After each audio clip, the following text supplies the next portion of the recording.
ng Panginoon. The reading is according to Matthew chapter 10, verse 1 to 4. And when he had called unto him his 12 disciples, he gave them power against unclean spirits to cast them out and to heal all manner of sickness and all manner of disease. Verse 2. Now the names of the 12 apostles are these: the first, Simon, who is called Peter, and Andrew his brother, James the son of Zebedee, and John his brother, Philip and Bartholomew, Thomas and Matthew the publican, James the son of Alphaeus and Lebbaeus, whose surname was Thaddeus, Simon, verse 4, Simon the Canaanite, and Judas Iscariot, who also betrayed him. Amen. Amen. Amen. Hallelujah. Praise the Lord. So, our topic for uh, tonight will be on how the Lord is choosing his disciples. How the disciples were chosen, or how a leader is chosen by God. So, napakahalaga ang topic na ito because dito natin makikita talaga na it's not about what we know. It's not about what we can do, but what God sees in our hearts. Kaya napakahalaga talaga ang ating puso. So before we go here, magbibigay tayo ng maraming examples dito sa Old Testament times na yung mga pinipili ni Jesus ng Diyos ay yung mga mahihina, yung mga parang mga hindi karapat-dapat. Magbibigay tayo ng example. Number one is Abraham. Abraham was already old. Matanda na. But God chose him to be the father of many nations. So, kung sa kaisipan ng tao, a father of many nations, sa tingin ninyo, dapat bata mag-umpisa or 70 plus? Okay? Bata po siyempre. Para nagkakaroon na foundation po talaga sa simula pa lang. Nagkakaroon foundation, di ba? So, Opo. at saka ibig sabihin nung nangyari ito, Nico, matanda na siya, parang, paano ako magiging father of many nations, di ba? Paano, yung asawa ko, matanda na rin. 10 years ang gap. So, pagpasok mo ng 50, maging noon, hindi ka na, mahirap na mga anak. Okay, 40, wala na rin eh. So, the same pa rin, yung estado natin ngayon, sa pagbubuntis, the same din doon. Kaya makikita natin yung mga imposible ang pinipili ng Diyos. Magbibigay tayo ng another example. Pagdating sa Exodus, punta tayo sa Book of Exodus. Sa Book of Exodus na lang, sino ang pinili ng Diyos na ano? Hindi, bago mo na doon. Genesis pa rin tayo. Biro mo sa 12 na anak na 11 na anak na lalaki ni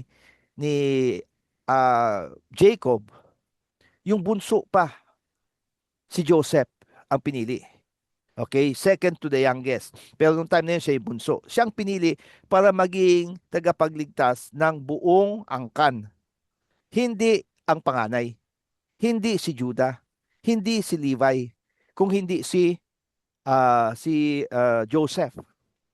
So, makikita natin na ang Panginoon gumagamit talaga ng mga nakikita natin na parang imposible siya. Magiging leader? Well, no way.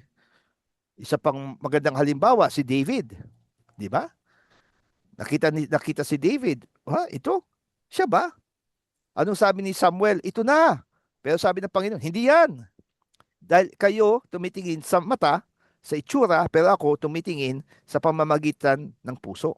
Puso sa puso ang usapan dito. So dito natin makikita that God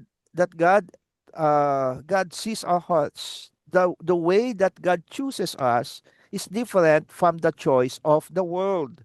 Kaya wag nating ikukumpara ang pagpipili ng Diyos sa pagpipili ng mundo. Okay? Isa pang example, 'di ba si Moses pinili sa Book of Exodus, murderer 'yan.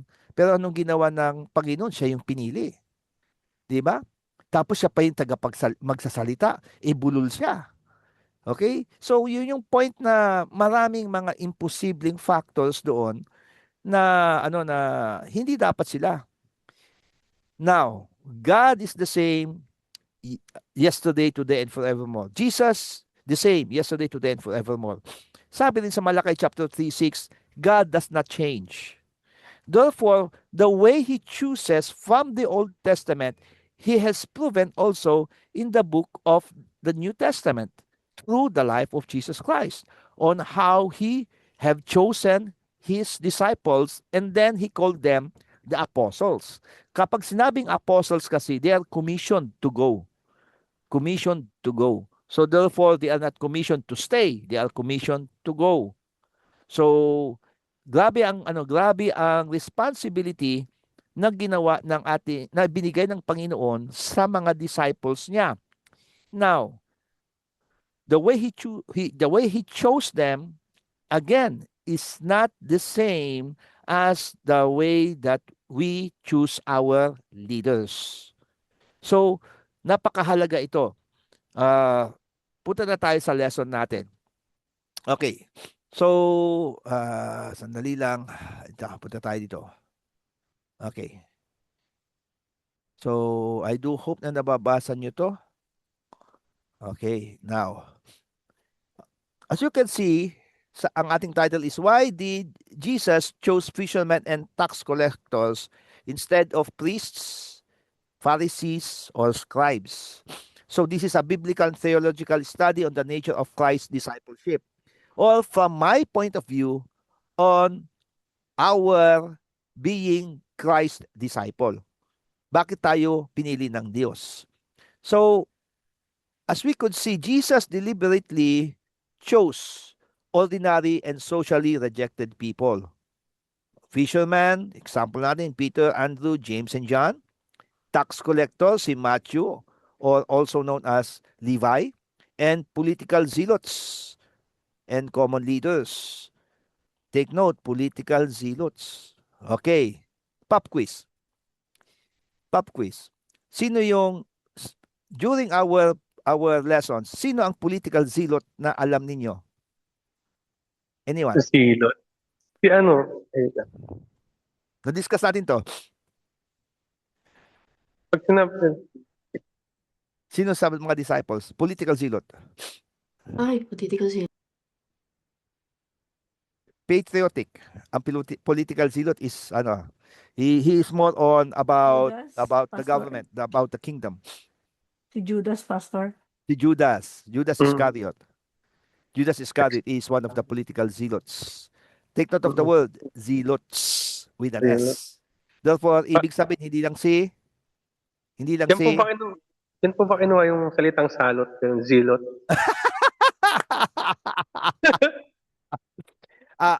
Nico, take note, naka-record tayo.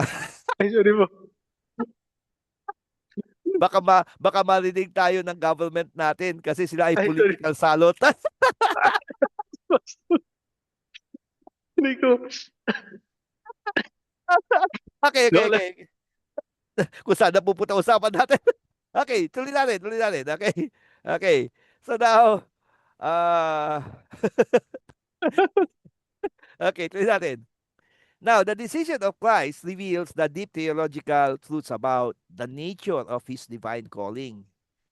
The calling of the disciples is divine because Jesus is divine. The operation of grace.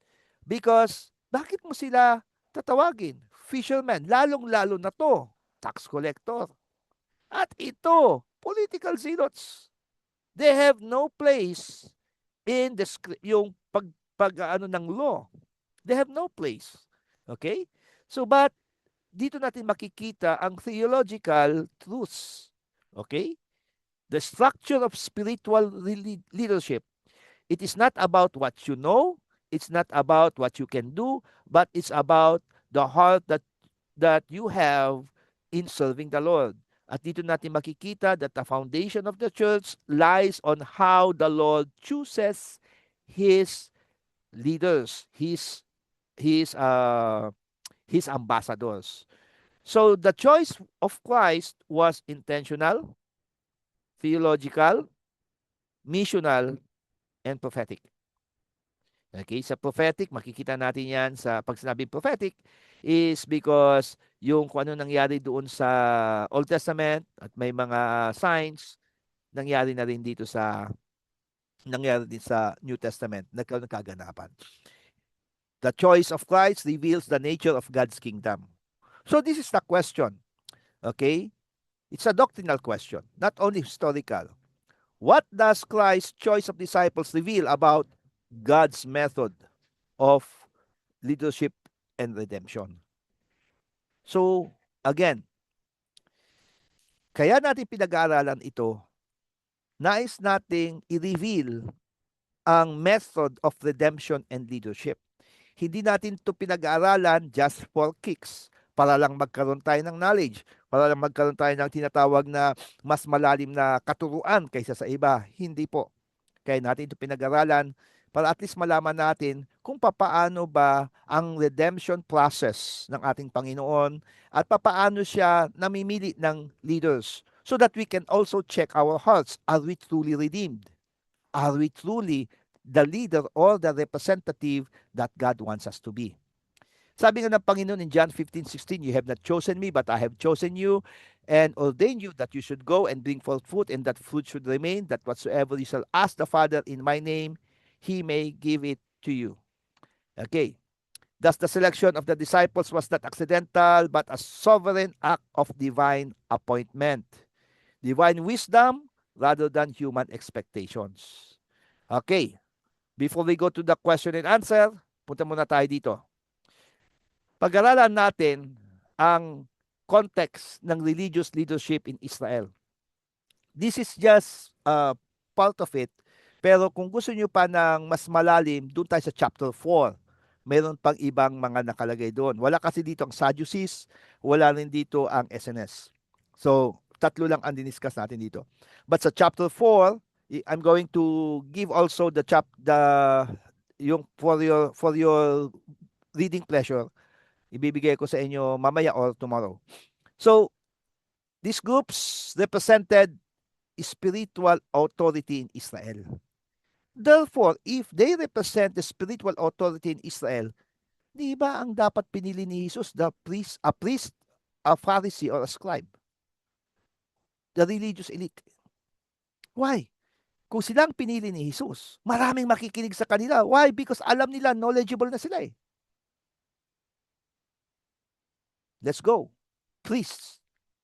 Okay? Ang responsibility nila is to offer sacrifices, maintaining temple worship, acting as mediators between God and Israel. They came from the line of Aaron, and they are from the tribe of Levi. Even the Pharisees and the scribes. So, many priests belong to influential families. O, tignan nyo, influential families yan eh. And they have significant social power. Take note of this word, social power. Therefore, kung priest ang kinuha ni Jesus na one of the disciples, di ba, sa ating kaisipan, ang bilis lang ma-spread ang gospel. Why? Because meron na silang influence eh. Pero, tingnan natin, basahin natin to. However, during the Roman period, the priesthood had become politically entangled with Roman authority. Grabe. Dito pa lang makikita natin ang priesthood is corrupted by the government. Nagkaroon sila ng tinatawag na masyadong sink sila eh.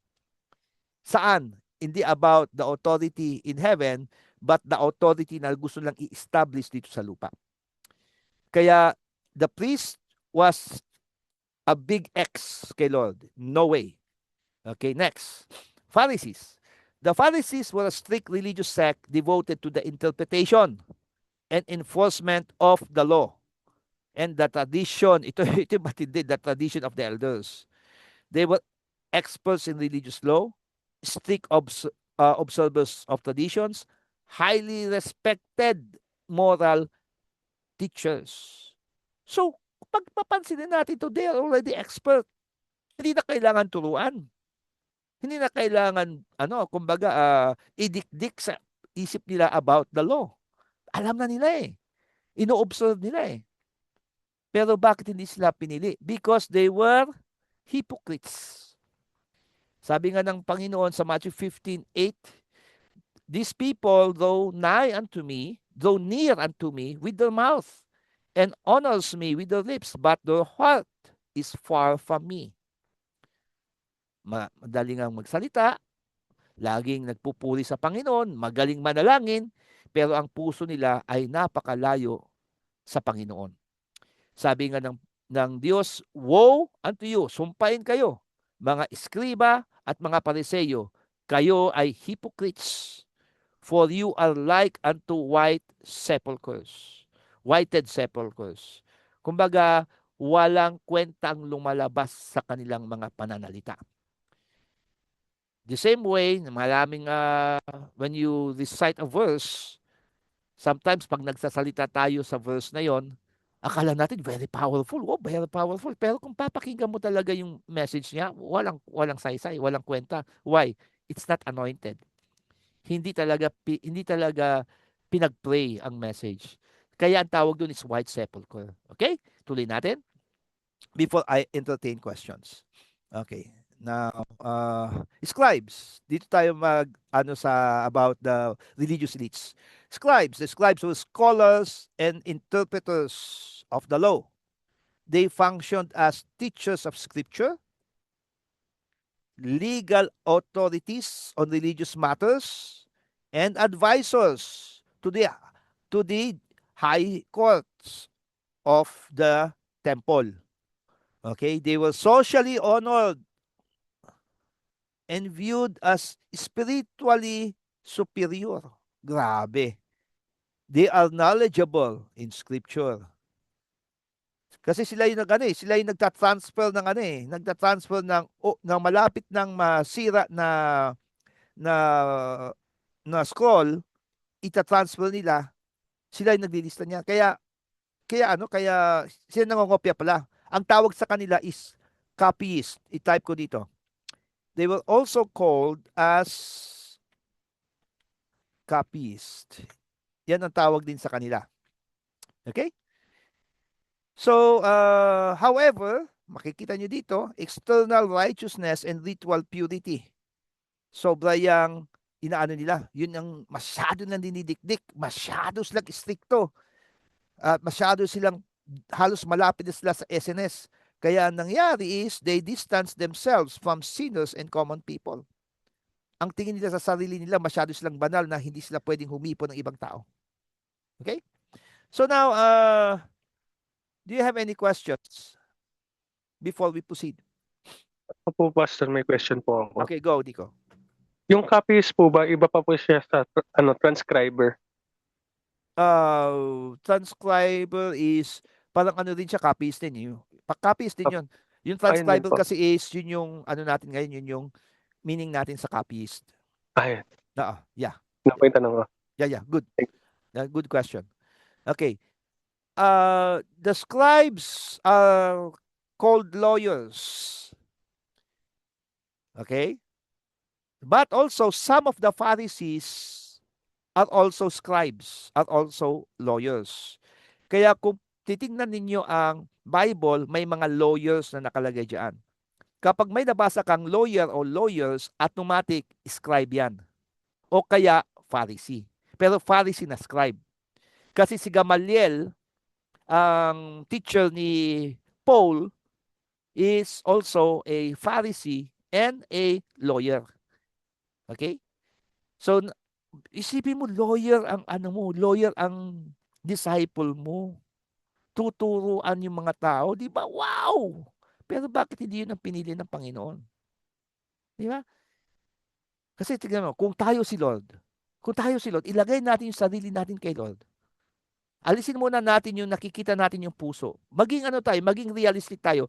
Huwag muna tayo maging spiritual. Kung tayo talagang mamimili ng magiging kasama natin, sinong pipiliin mo? Anyone? Doon po, syempre po, halimbawa po sa mga mga employer, di ba? Syempre po, ang pinipili po nila yung yung mga experience po. may Mm. experience, may mga nagawa na po, ganyan. Yeah. Ganun po May yung gagawin. Yeah, yung mga may nagawa na, may mga experience. Okay. Opo. Sino pa? Sinong gusto magdagdag? Kuya Ronnie? Wala, umalis. Si Anak Christian. Opo, siyempre spiritual, kung alisin natin yung spiritual, kasi parang mas komportable tayo sa mga taong ah, may tatak na, kumbaga. Di Tama, ba? May may tatak tatak na. na. May Yeah. tatak na. Yun eh. Kasi, say for example, kapag yun nga, lawyer siya, mataas ang katungkulan nito. Ano tayo dito? Dito tayo. Parang Oo. something ganun. Yeah, So, yeah. mas nakikita natin na mas may advantage tayo sa isang taong may tatak na. Yun Yeah. po. Ang ganda Tama nun, may po. tatak na. Sige, Tsaka Nico. qualified, may qualifications na, may mga kompleto na yung ano nila. Yeah. May Mga qualified. qualification. Kompleto na yung requirements nila, no? Opo. Kumbaga, they are already qualified for the job. Okay? Okay, Ronnie, meron kang gusto idagdag? Wala. Okay. So now, buti na lang, hindi tayo Diyos. Kasi kung Diyos tayo, naku po, kawawa naman yung common people. Di ba? Lahat na lang panay spiritual elite. Ay, wala na yung mga talagang common folks. Kawawa naman sila, di ba? Kaya nga, pasalamat tayo. Hindi tayo naging Diyos. Kung tayo naging Diyos, naku po, ay sus, patawarin tayo. Anyway, sige anak, meron kang sabihin? Opo, kasi I've been in HR before. Parang para sa akin lang, into my opinion. Tinitingnan ko rin yung kahit kunwari walang education ng isang tao, pero pag nakita mo naman do sa kanyang the way how you interview him, makikita mo rin naman eh, 'di po ba tay? So it depends on how, hindi lang din sa tatak ko minsan kundi yung how to say, yung qualities when you do the interview dun sa tao. Yeah. Yeah, yung character niya eh. Makikita mo kumbaga sabi nga ng iba yung aura. Yung aura yung nag-emanate sa kanya. The way he handles himself. Even though he does not have the uh, proper requirements, but he has the qualification sa aura o kaya sa yung tinatawag nating may dating. Minsan nakukuha natin sila. Opo, kasi minsan dun sa character, the way they speak, kumbaga dun mo makukuha na, ano siya, qualified siya. Say, for example, sa customer service o sa ganito. So, makikita mo, we cannot just judge them also dun sa kanilang educational background. Sometimes, yung mga may tinapos pa nga kung minsan, sila pa nga yung hindi maano sa express lang yung sarili nila. Tipong ganun po. Yeah, that's right. Okay. So, let's go. Let's continue. Okay, now, nakamali ako. Ito pala. Okay. So, now, the social background of the disciples that Jesus called. So, in contrast, ibig sabihin talagang total opposite eh. Total opposite of the religious elite. Are these people that does not have any inkling kung anong pinasok nila. Why? Because they were fishermen. They were the working class. Okay, several disciples were fishermen. Okay, Peter, Andrew, James, and John. So, kapag fisherman ka, anong relationship niyan sa religion? Anong relationship niyan sa spirituality? How can they be spiritually qualified to do the task? The answer is, nada, wala talaga. Okay? But that's not from the perspective of Christ. So, they are uneducated by religious standards. They are not uneducated per se, but they are uneducated sa religious standards. Hindi nila alam ang patungkol sa law, ano yung mga scriptures, wala silang alam diyan. Why? Because ang hirap po ng magkaroon ng scripture per person because napakamahal ng papel noon. Napakamahal magkaroon ng tinatawag na reading material. Okay, so they usually hear it. They usually go to the tabernacle or to the temple just to hear the scriptures. Okay, so yan yung isang yan yung isang uh, hindi qualification. Ang disqualification ng fisherman to be a religious elite, uneducated by religious standards. Okay? So, bakit sila hindi masyadong nakapag-aral? Because their uh, job description is physically demanding. Physically demanding sa labor and involves casting of nets, night fishing, and cooperative labor team. So how can they really learn about being a spiritual leader, which is very, very impossible. So fishing required physical labor and long hours, and it was not considered as scholarly profession. They occupied a low social position. Social lang hindi financial. Inulit ko, low social position. Far removed from theological authority. Therefore, from this description alone, we can see that the fishermen are not qualified to be a disciple of Jesus Christ if we're going to rely on the context of spiritual maturity. Inulit ko, spiritual readiness, spiritual maturity. Okay? So kasi maraming nagsasabi, Pastor, saka muna ako maninilbihan kasi hindi pa ako handa. Kailangan ko pa mag-aral. Kailangan ko pa matuto. Kailangan ko to. Hello! It's not about that. Okay? You don't need to be a doctor of theology to serve the Lord.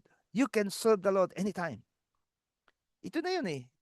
Kaya nga, napakahalaga ng lesson na ito. Kaya kapag kayo ay mayroon kayong tinuturuan, kapag discipler kayo, may dinidisciple kayo, you have to include this in your discipleship program.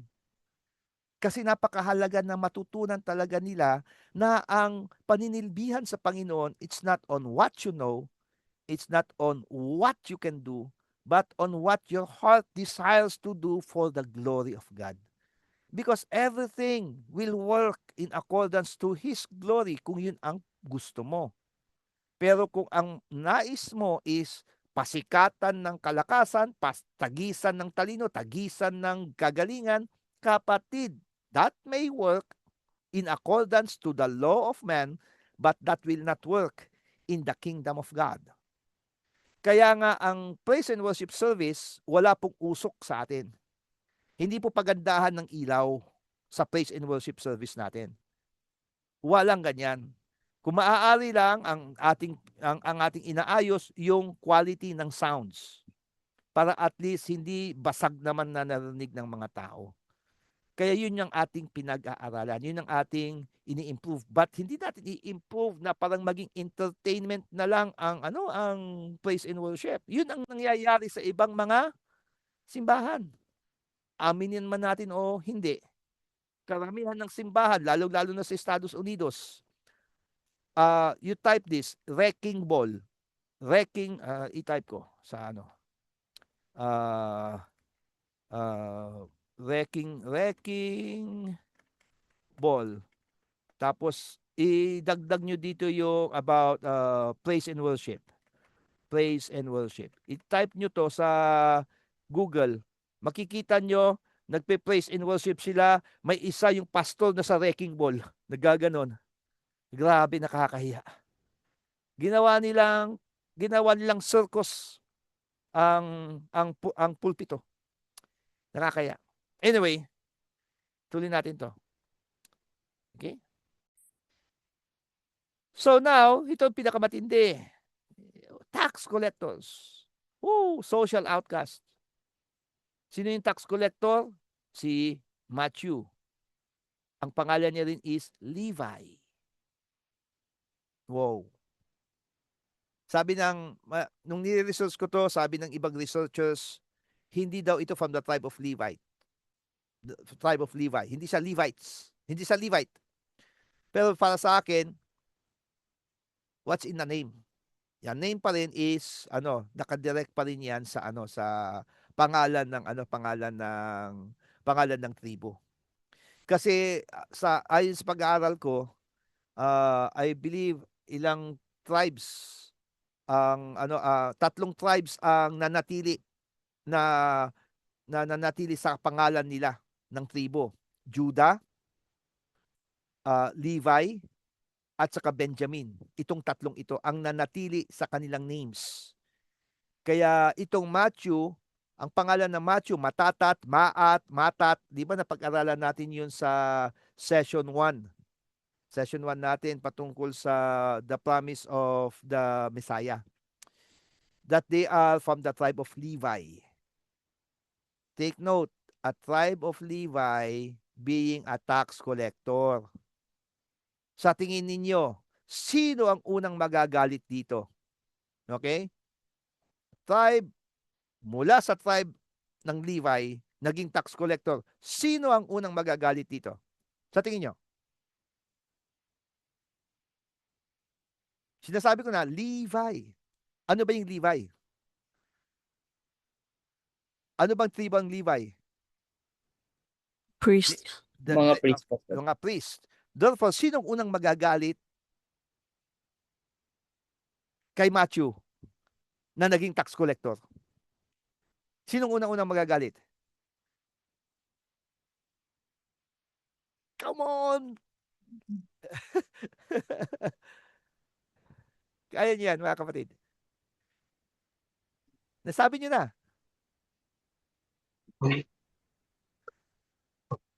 Nasabi niyo na. Pare.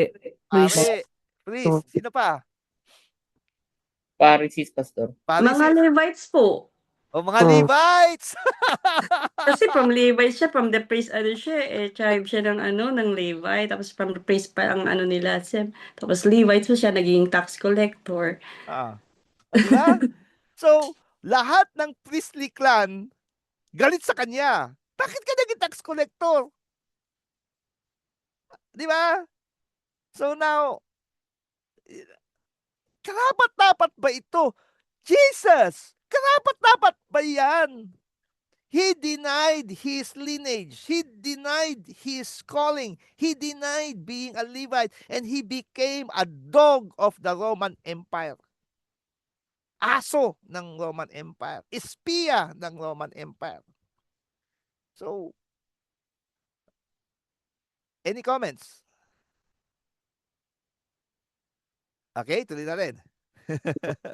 Almost impossible yung mga pinipili.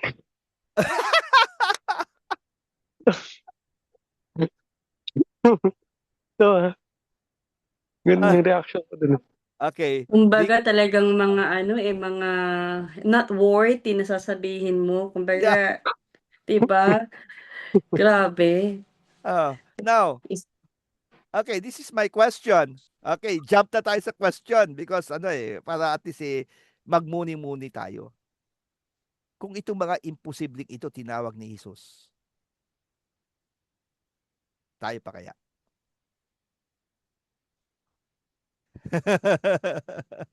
Amen. Yes, we are the great testimony ng impossibility. Yeah. We are the great testimony of the impossibility because kung talagang pag-aaralan natin, mas matinding mamili si Jesus. Okay? You may be chosen by your pastors. You may be chosen by a certain group. But this is what I believe. You were chosen by Christ. Christ used your leaders, your church, for you to be who you are today in your church. Kaya ngayon nalaman nyo na ito, take note of this. Kung feeling mo, I am not worthy to be called your servant, O God. I am not worthy to be called an ambassador unto Jesus Christ. Mga kapatid, ang mga disipulo, they are not worthy in the standards of man. In your standards, in my standards, but in the standards of God, they are worthy. Therefore, if they are worthy, you and I are worthy. Amen. Amen. Okay, ito na rin. Kaya sabi ko sa inyo ito ay napakahalagang subject because this is about Christology. This will will teach you about the character of Christ, on how he chooses the people. Okay? Now let's go. Okay, nasabi ko na to, they will sin as traitors to Israel because they work as collectors, okay, ng tariffs at costume duties. Ito'y matindi. They often practice corruption and extortion. Alam natin to. Alam natin ito. Kaya nga sino na 'yon, yung si Zacchaeus. Si Zacchaeus became one of the disciples of Christ. Kaya anong sinabi niya? Ibabalik ko iba fourfold ang mga nanakawan ko. Okay? Kasi alam niya Alam niya na alam niya na naging corrupt siya. Alam niya na nag-extort siya. Because kapag tax collector ka, ganyan talaga ang papasukan mo Wala ka magagawa. So they were excluded in the synagogue life. Okay, they were despised because they represented Roman oppression, exploited taxpayers, and they are unclean in the religious perspective of the Jews. Therefore, they were called, not only categorized, they were branded and called as sinners. Okay? So, let's go to the chronological sequence of the calling of the disciples. Okay, basahin niyo na lang 'yon for the sake of time. Diretso na tayo dito sa Matthew chapter okay. Punta muna natin 'to. Si Bartholomew ito si Nathaniel. Punta muna tayo dito sa tax collector. Ito yung napakahalaga Matthew was called while working at the tax office. And he said unto him, follow me. Tingnan mo ginawa kaagad ni Matthew. He arose and followed him. He arose and followed him.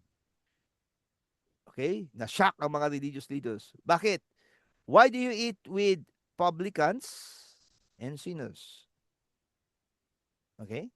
So, sino itong publicans na yan? Ang sinners na ito, automatic, si Matthew.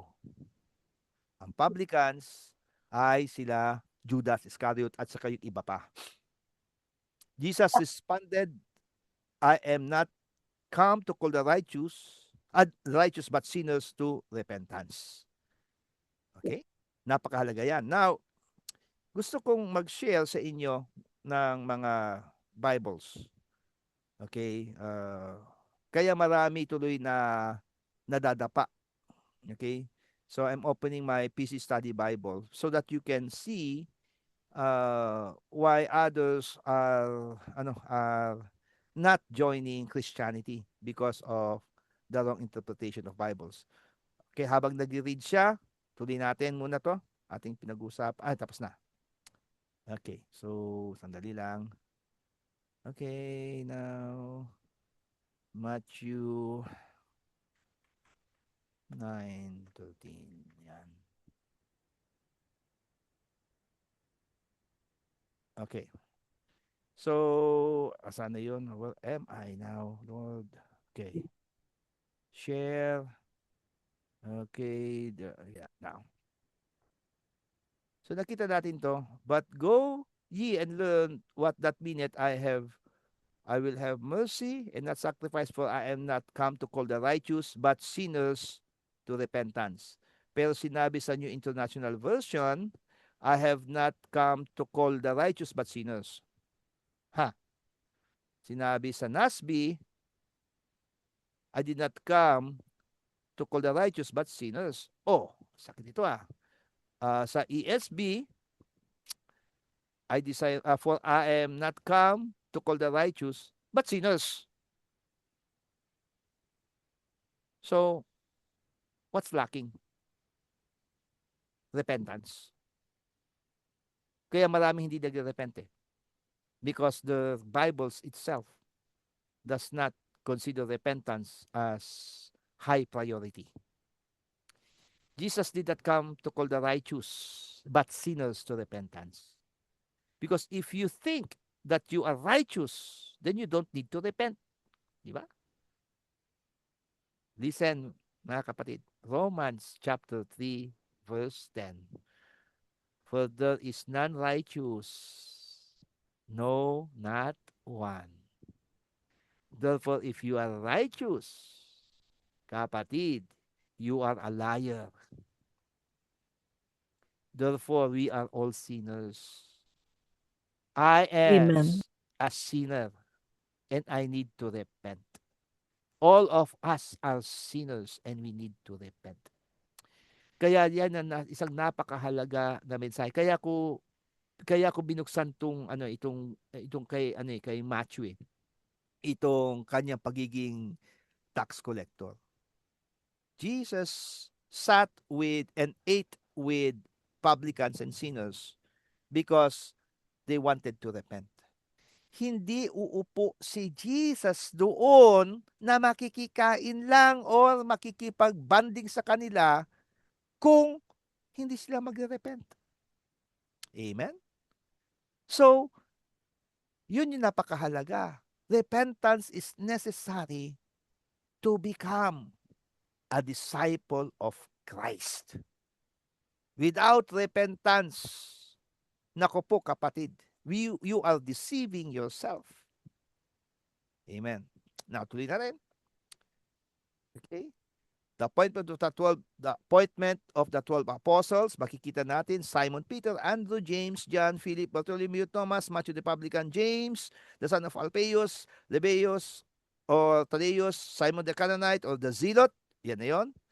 So, kasama si Judas Iscariot. Silang dalawa ay political zealots. Ito, pagkakalam ko, magkasama to itong dalawang ito. 2 by 2. Okay? So, si Andrew, kitinawag niya si Simon. Okay? Si James at saka si John, they are the sons of thunder. Okay? So, lahat yan ay most of them are 2 by 2. So, I believe these are also 2 by 2. Now, I would like to read from the book of Matthew. From the book of Matthew, chapter 9. Saan na yun? Bibles. Matthew 10. Matthew 10. Okay?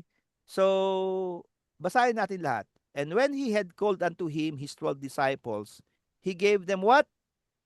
Power against unclean spirits, to cast them out, and to heal all manners of sickness and all manner of disease. Now, sino itong 12 disciples na ito? Kasama si Judas Iscariot. Inulit ko, anong ibinigay ni Lord? Power to cast out evil spirits and to heal all manners of sickness and all manner of disease. Hello? So akala natin siguro, si Judas wala kapangyarihan yan kasi betrayer yan eh. So na makikita nyo ang puso ni Lord. Even though he knew that Judas will betray him, he still gave him the power. Why? Anyone? Why? Why did Jesus give Judas, whom he knew na magbe-betray sa kanya, okay? Whom he knew na magbe-betray sa kanya, binigyan ng kapangyarihan. Why? Anyone? Okay, go anak. Kasi po yun yung sabi nga ni Jesus, that thy fathers will be done. Yun yung talaga, naka-destiny na mangyari. Para maging maipakita sa mga tao as a lesson or parang ganun po. Parang ito yung gusto ng Panginoon mangyari, na kahit na hindi kayang itanggi ni Jesus Christ, because this is the part of the prophecy. This is the part of God's plan. Yeah, it's part of God's plan talaga. So, the reason why na ibinigay niya yung kapangyarihan is, one, is it's part of God's plan. Because isipin natin, Jesus chose the 12 disciples. And He will exempt one person without power. Right? That will be, uh, kumbaga, ungodly like, because God is not a respecter of persons. Di ba? So He gave everyone, the power that they need. So, alam, pero bakit? Isa pa, tama yung sinabi ni anak, pero mayroong dahilan eh. May isa pa. May word dito eh. The reason why, listen everyone, each and everyone. The reason why God chose us, is not only to spread the gospel of Christ, to do the Great Commission. It is for us to be saved. Inulit ko. One of the main reasons is for us to be saved. Sabi nga ni Joshua, as for me and my house, we will serve the Lord. So it's salvation of your life and salvation also of your family. Therefore, bakit, sa tingin ninyo, any insight? Tama yung sinabi ni anak Christian, because it is the plan of God. It is part of His plan. It's part of the prophecy. Pero mayroon pang isa. Ano pa? Na para makita natin na, kasi marami nagtatanong bakit binigyan ng power? Okay, tama yung sagot. It is part of the prophecy. It is part of the plan of God. Para makita on how God operates. Pero mayroon pa isa eh. Mayroon pang isa. May gustong ituro si Kristo kay Judas. Sa tingin nyo, ano yun? Anyone? Take note, again, washing of the feet. Sino hinugasan ng paa ni Jesus? Humbleness and humility po. Humbleness and humility. Yes, humbleness and humility. Yun yung ginawa ni Jesus, right? Pero kasama si Judas doon sa hinugasan ng paa. Right? Kasama din siya sa parable of the feast. Parable feast. Passover feast. Sa communion. Pero, di ba ibibitray siya? So the question is, why did Christ still did all these things?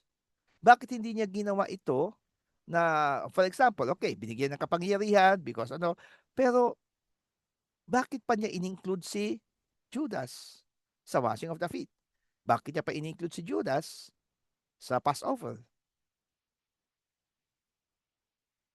The answer is found in Matthew 4:17, the first word of Jesus Christ. Repentance.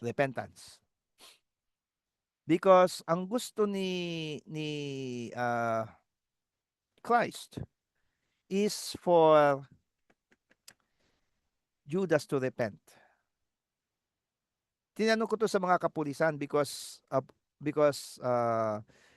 yung pagkakakilala nila kay Judas. Sabi ko sa kanila, do you believe that pwedeng baguhin ni Judas ang na hindi siya magkakanulo? Na hindi niya tatry rin si Jesus? May choice ba siya? Anong sagot?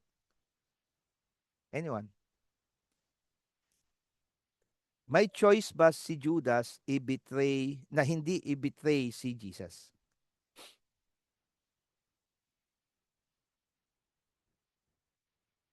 Okay, Jason, anak.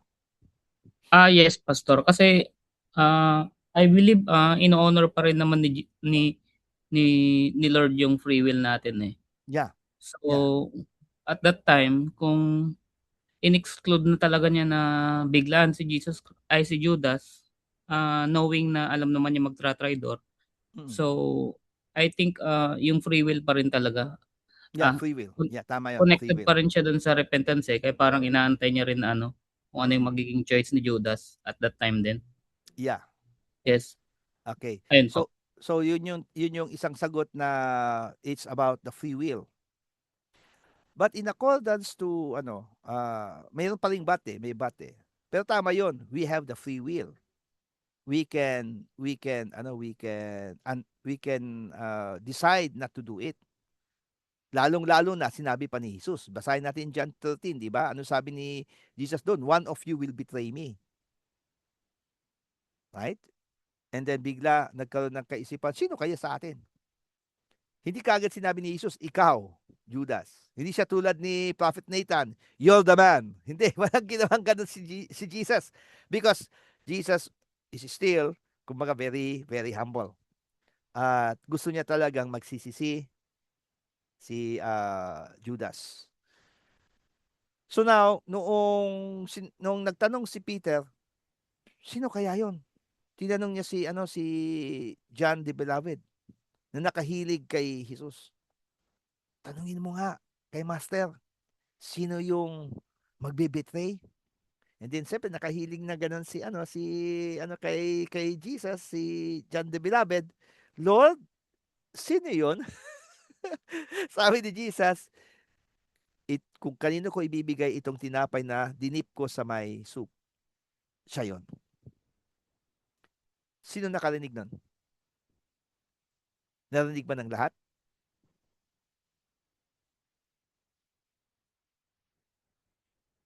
Alam ba ni Peter? The answer is no. Ang nakakaalam lang si John. Bakit ko nasabi? Ibinigay niya yung tinapay kay Judas. At sinabi niya kay Judas na narinig ng lahat, kung ano ang kailangan mong gawin, gawin mo na ngayon.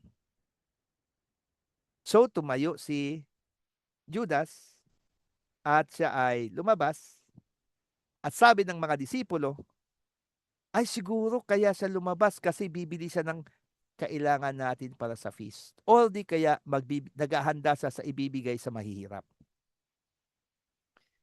Question. What was the topic before ginawa ni Jesus yun? One of them will betray him.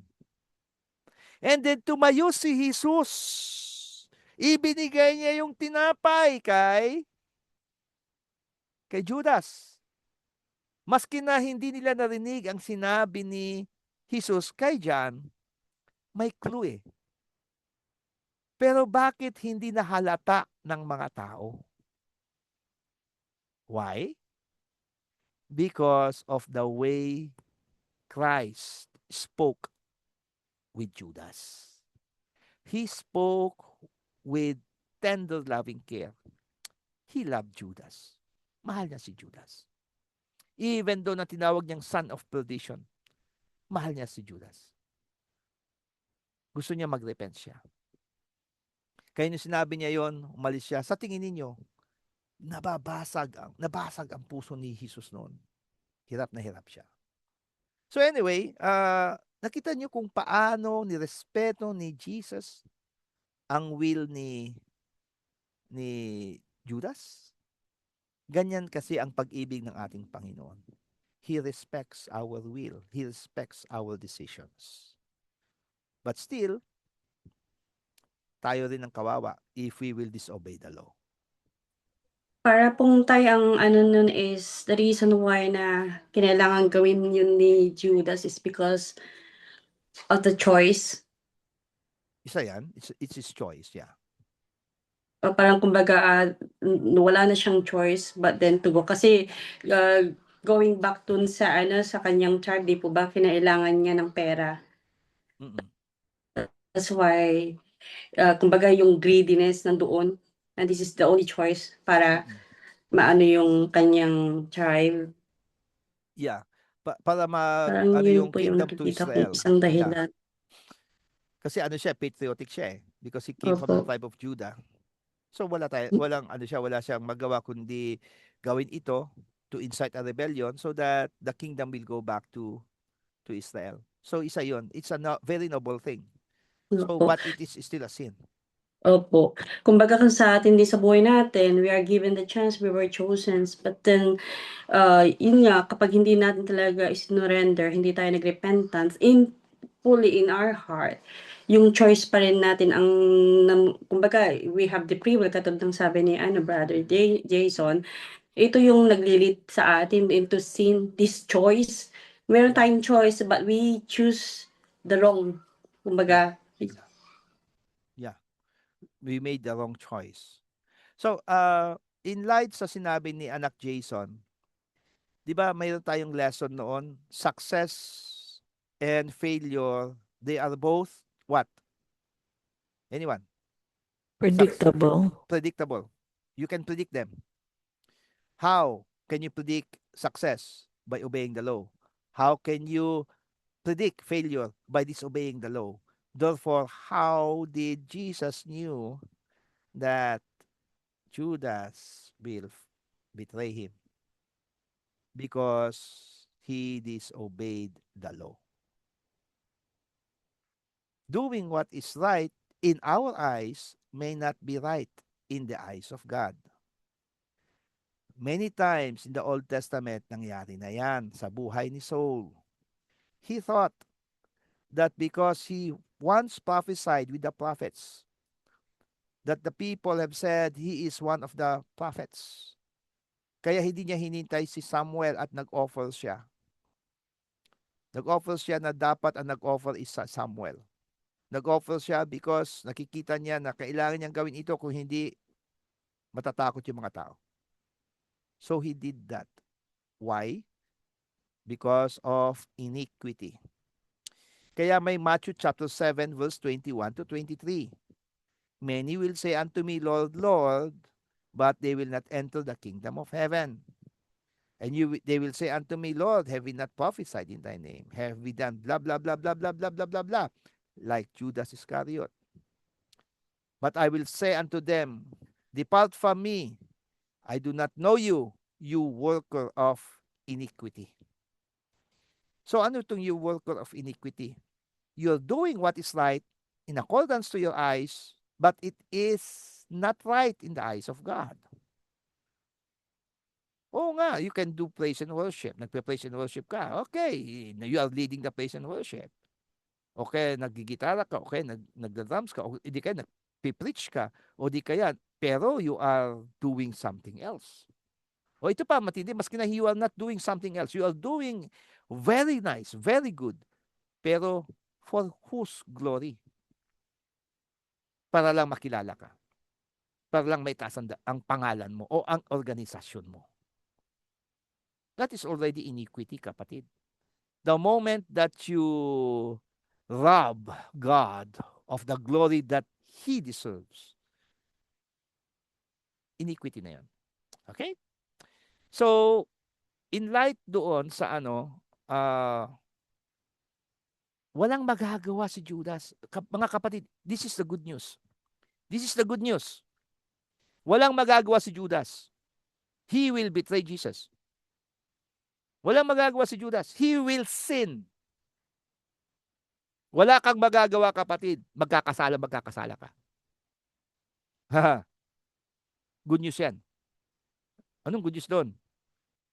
Ang good news doon is because gusto pa rin ni Lord na masave si Judas. So anong ginawa ni Judas? Hindi siya nagrepent sa Lord. Nagrepent siya sa sarili niya. Nagpakamatay. Kaya yung dapat natin gawin, God wants us to repent. God wants us to go to Him. Magrepent tayo and afterwards is gawin natin kung ano yung tama, ano yung naaayon sa mata ng Panginoon. And if we repent, ano mangyayari? We are saved. Kaya ito yung maganda yung mensahe ni Judas is. Sabi nga ni Kuya Ronnie, Judastology. Sabi ni Kuya Ronnie, pinag-uusapan natin eh. Kung may Christology, may Judastology. Type ko yun. Sinabi ni Kuya Ronnie yan eh. Si Kuya Ronnie talaga, kung kasama ko yan eh, talagang maraming insight na sinasabi sa Judastology. Yan. Yan sabi ni Kuya Ronnie. Yan. Tinype ko na, Judastology. Kuya Ronnie, sabi ko ganun. Pero may magandang message pag-aralan niyo yung buhay ni Judas. Ang ganda. Ang ganda. Makikita ninyo that tayo yan eh. We have betrayed Jesus so many times. And we are also Peter. We have denied Jesus so many times.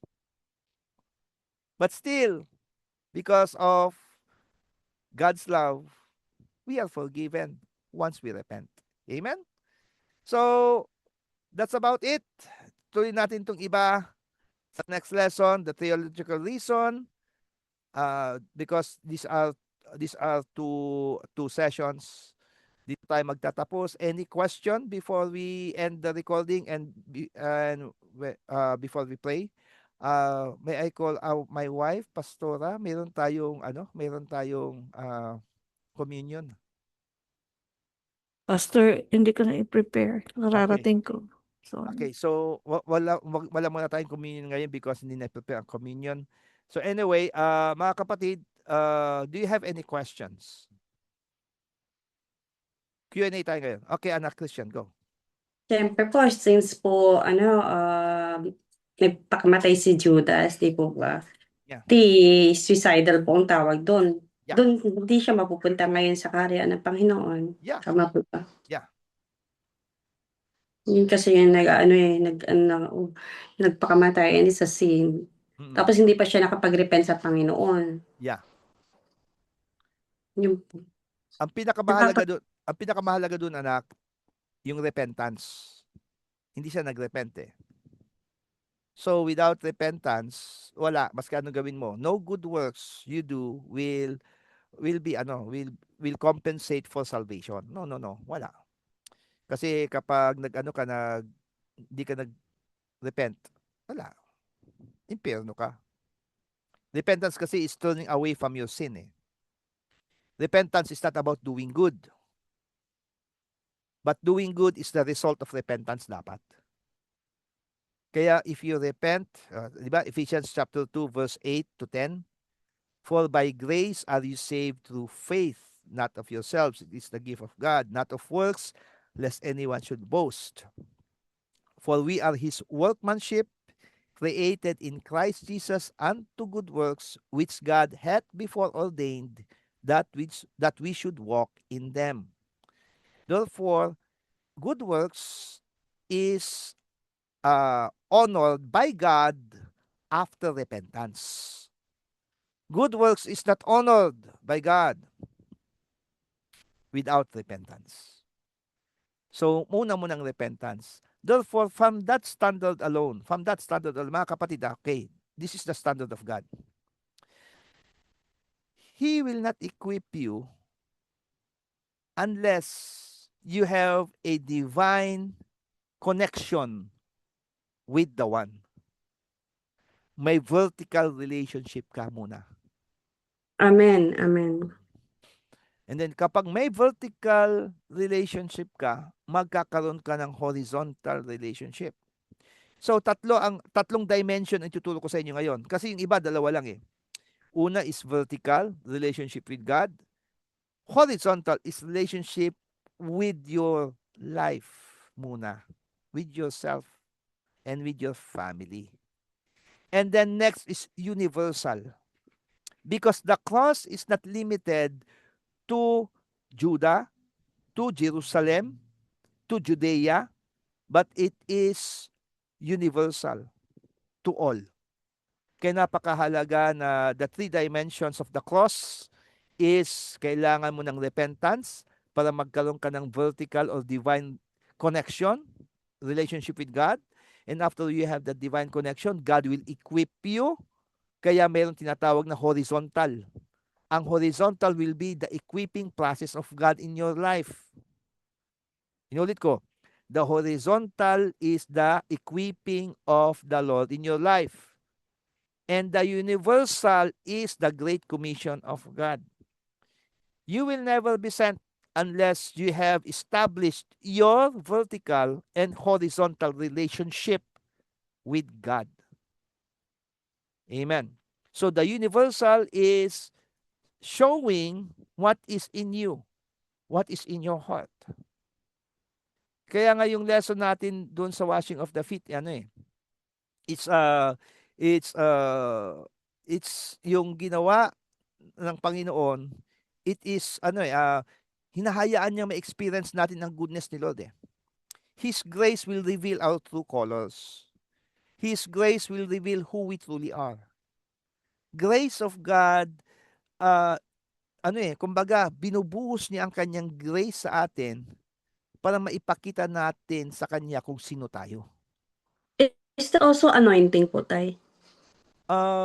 Anointing is after grace. After the grace. Yeah. Mm. Yeah, after grace. Kasi anointing is the moving of the Holy Spirit for you to serve him. After the grace followed by the anointing. Kasi ang anointing, anak, is mauna muna yung grace ng Panginoon for you to carry on. Okay? And then for you naman to accomplish it, you need the anointing of the Holy Spirit. Ibig sabihin kasi ng anointing is the power for you to accomplish the works that He has given you through the guidance of the Holy Spirit. Okay? So, ano pa rin yan eh, may faith ka, may works ka. Kaya itong dalawang ito nag-ooperate. Ang tawag natin sa faith is fruitful. Ang tawag natin sa faith and works is fruitfulness. Di ba naituro ko na ito sa inyo? Iba yung fruitful, iba yung fruitfulness. You can be fruitful, but there will be no journey. There's no fruitfulness.